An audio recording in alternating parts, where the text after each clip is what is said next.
same company, cleaners. Tingnan natin kung ano ang nangyayari. So, tingnan natin yung outside. Inside both unit is working. Uh-oh. Both outside unit is not running. Okay, check it out. My brother. Sub panel. AC1, AC2 is off. Tingnan natin.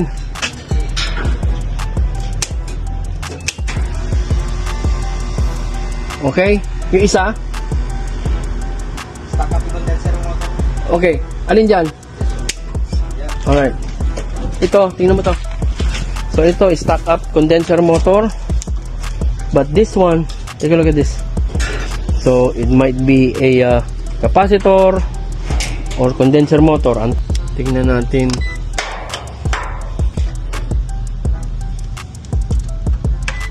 Meron. So tingnan natin kung may 24 volts na pumapasok. Wala. Why? Tingnan natin ito kung may power.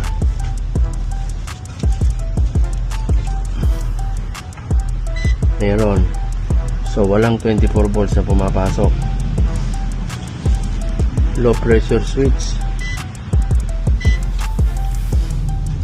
Common and 24 volts. Tingnan natin.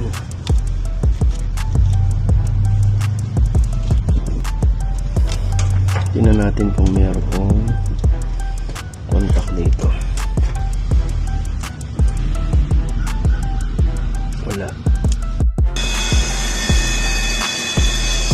Okay, so get the thermostat.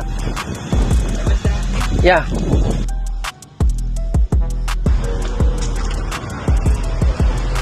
Okay, the other side of the unit is the thermostat is the problem. It's not communicating from the outside. What we're gonna do is we're gonna change it. Both unit right now is working. Okay. Because of this. Okay. What I did. Now, after we change the thermostat, both of them is gonna work fine. Okay. You can feel it now. I mean, both of them is working.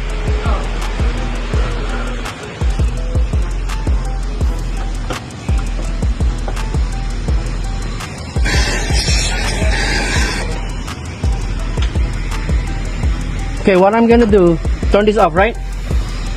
Huh? Yeah.